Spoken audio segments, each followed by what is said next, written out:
Bendiciones, hermanos, yo soy Escaro Leal y esto es Apocalipsis Paso a Paso. Llegamos al capítulo 4 de Apocalipsis. El estudio de este capítulo es la clave para comprender el resto de Apocalipsis. Así que pongan mucha atención y véanlo cuantas veces sea necesario. Si eres nuevo en este canal, encontrarás una lista de reproducción con el nombre de Apocalipsis Paso a Paso, donde estudiamos Apocalipsis versículo por versículo, sin basarnos en interpretaciones privadas, sino basándonos en las mismas escrituras. Este estudio también lo pueden encontrar en Spotify. Lo encuentran como Apocalipsis Paso a Paso con Escaro Leal. Y para aquellos que quieren contactarme, lo pueden hacer vía Facebook o TikTok. En Facebook me encuentras como Escaro Leal Oficial y en TikTok como Escaro Leal. No subo mucho contenido en Facebook, pero sí estoy al pendiente para responderte. Y bueno, les decía que este capítulo 4 es clave para entender el resto del libro. Así que nos vamos a ir lento, pero con talento. Y lo primero que vamos a hacer es retraducir un poco esta porción. Vamos a estudiar el versículo 1 de Apocalipsis 4. Así que les pido que tengan su Biblia en mano para que puedan comparar. En este versículo tenemos la frase después de esto al principio y después de estas cosas al final. Esto ha generado muchísima confusión. Por lo general se asume que después de estas cosas quiere decir que es después de las cartas a las iglesias, por lo que significa que después de Apocalipsis 4 la iglesia ya no está. Así que de aquí en adelante el resto del libro le corresponde no a la iglesia, sino al resto de personas que se quedan. Según este entendimiento, la iglesia es raptada en la frase "sube acá" que le es dicha a Juan. Y aunque esto se enseña en el 90% de las iglesias, ¿será cierto? Para poder comprender lo que tenemos escrito, debemos de tomar en cuenta varias cosas. 1. Dios nunca se contradice. Cuando encontramos un pasaje que parece contradecirse, no debemos usarlo para tomar el que más nos gusta y pelearnos con otros. Esto lo vemos, por ejemplo, con la doctrina de la salvación. Unos dicen que se pierde, otros que no, y cada quien toma los versículos que soportan su teoría para desacreditar al otro. Por lo regular, siempre encontraremos un tercer pasaje que concilie los demás. Así que lo que debemos hacer es no aferrarnos a nuestra idea e indagar más. Número 2. La Biblia se define a sí misma, no es de interpretación privada, lo que significa que para poder conocer el significado de lo que está escrito, debo ir a las mismas escrituras. Por ejemplo, algo que ha causado mucha polémica es el caballo blanco. La mayoría cree que es el anticristo, ¿pero por qué? Porque trae un arco que no tiene flechas. Su interpretación es que es una falsa paz. Pero, pregunta, ¿en dónde leemos que el blanco tan siquiera una sola vez haya representado a alguien que no sea puro? Toda la escritura nos habla del blanco como un color que le pertenece a Dios y a sus santos, a la limpieza, al perdón de pecados. Segunda pregunta, ¿en dónde dice que el arco no tiene flechas? En ningún lado. Eso se asume, pero no está escrito. Y esto es muy peligroso de hacer, porque estamos agregando algo que no está escrito. Ya veremos más a detalle este caballo cuando lleguemos a los sellos. Lo que me interesa explicarte aquí es el hecho de que no podemos interpretar las escrituras dependiendo de nuestras creencias, de nuestro razonamiento. o nuestra imaginación. Y esto nos lleva al tercer punto, la ley de los 2 o 3 testigos. Dios nunca rompe sus leyes. Y esta es una muy importante. A la hora de estudiar, para saber si la interpretación es correcta o no, debemos encontrar un mínimo de 2 o 3 testigos en la Escritura que nos hable exactamente de lo mismo. Si no existen, es porque esa doctrina está equivocada. 4. Hay que buscar en el idioma original, ya sea el griego o el hebreo. 5. Todo lo que está en el Nuevo Testamento debemos encontrarlo en el Antiguo, porque es la base que Dios nos dejó para poder reconocer la verdad de la mentira. Y como vimos en el punto 1, Dios no se contradice. Entonces, después de esto y después de estas cosas, ¿qué quiere decir? ¿Después de cuándo? ¿Después de qué cosas? La frase en ambas es metajutos. El prefijo meta, además de significar después, también se define como con, conmigo, entre, pasar, poner, mientras que jutos es un pronombre en tercera persona. Este, esta, ella, él. Luego también tenemos la frase, la primera voz que oí. La palabra que se tradujo como primera es protos, y que sí significa el primero, pero en un sentido de líder.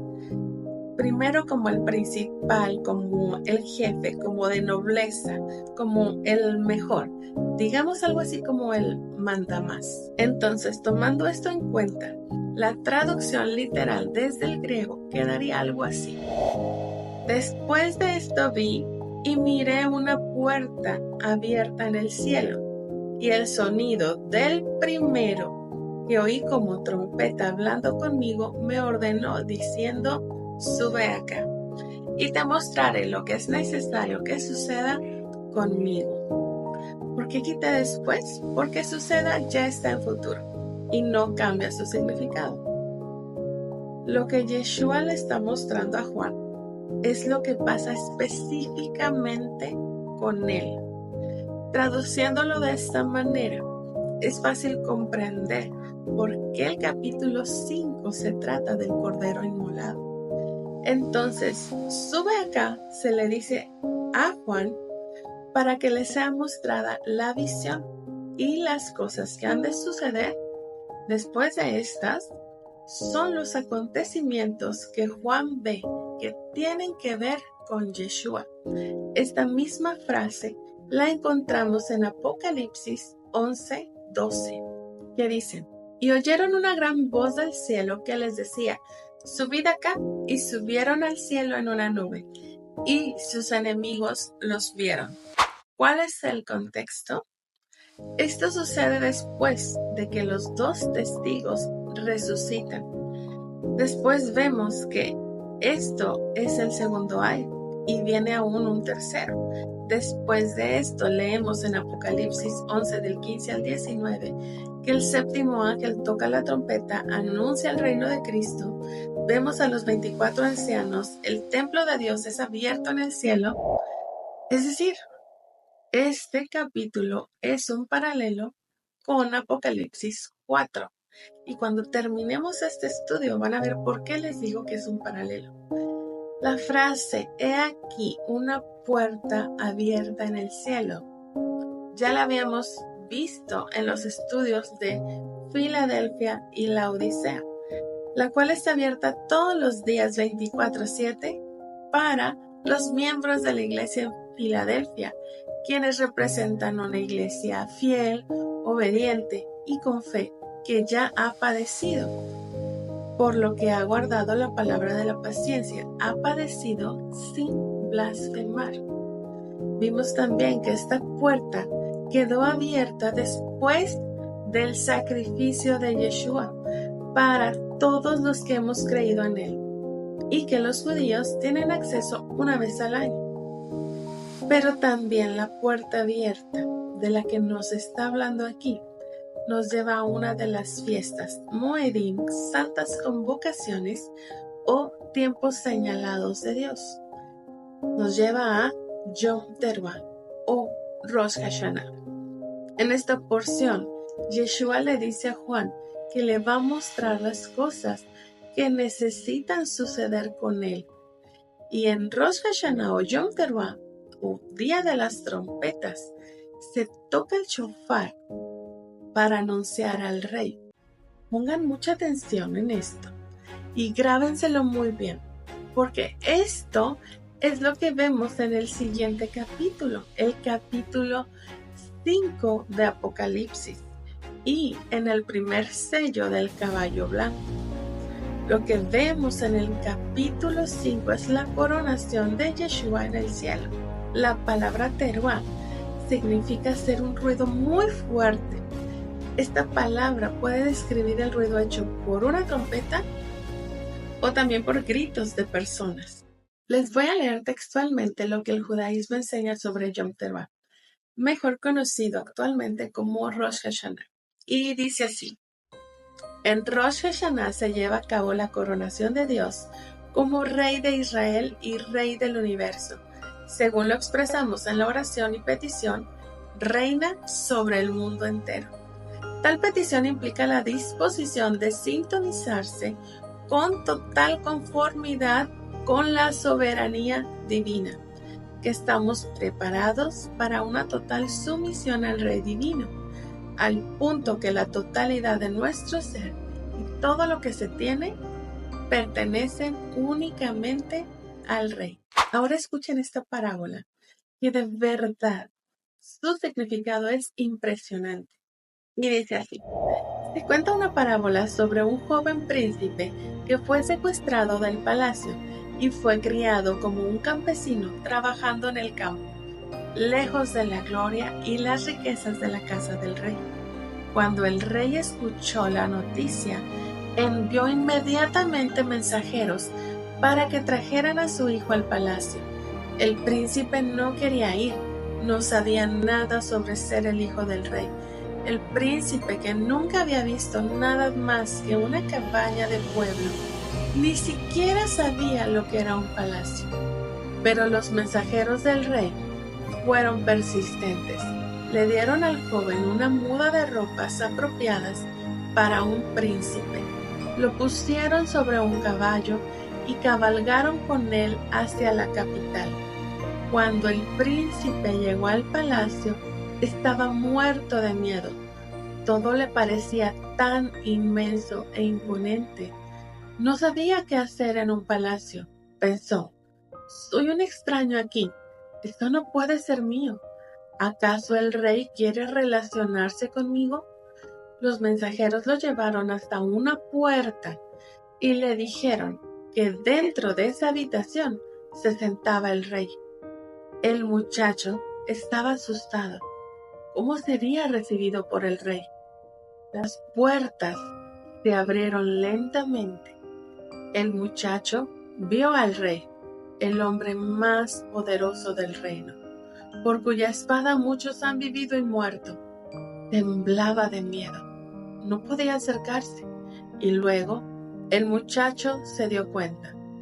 No es el rey, es mi padre. Se abrazaron cariñosamente. ¿Se dieron cuenta de los paralelismos? Las puertas se abrieron lentamente en Rosh Hashanah. Dios, el Rey, envía mensajeros con ropas limpias para buscar a sus hijos quienes fueron secuestrados, es decir, exiliados. Y esto no solo incluye a Judá. Recuerden que Yeshua mismo dice que Él ha venido por las ovejas perdidas de la casa de Israel. Esas ovejas perdidas son las 10 tribus que se perdieron después del cautiverio de Asiria. En Rosh Hashanah se toca el shofar 3 veces durante el servicio de Musaf en la mañana. Inmediatamente después de tocar el shofar se dice la siguiente oración: hoy fue creado el mundo. El shofar se toca durante la plegaria matutina y simboliza un llamado al arrepentimiento. Este sonido debe asemejarse al de un llanto. Es Dios quien llora por el ser humano que permanece alejado del camino que lo lleva a Él. Y también es un clamor que hace el hombre para retornar a Dios. Un clamor que no puede ser expresado en palabras. Del mismo modo, el shofarot, el sonido del shofar, nos libera del sometimiento del pasado y de esperanzas para volver a comenzar una nueva vida en el año que se inicia. La palabra shofar proviene del vocablo hebreo leshaper, que significa mejorar. Y les resumo para que no se me confunda. Cuando Juan dice, la voz del primero que oí como trompeta, lo que está diciendo es, Yeshua está siendo coronado, está llorando por nosotros para que vayamos hacia Él. Nos está llamando al arrepentimiento, hacia una vida nueva. Nos quiere decir que nos quiere de vuelta en su palacio, de donde fuimos raptados. La coronación de nuestro rey se lleva a cabo en Rosh Hashanah, en Yom Teruah. Dentro de las plegarias que se dicen en Rosh Hashanah se recitan: y de lejos oirán y vendrán y te otorgarán la corona de la realeza. En los capítulos 4 y 5 de Apocalipsis lo que estamos viendo es esa coronación.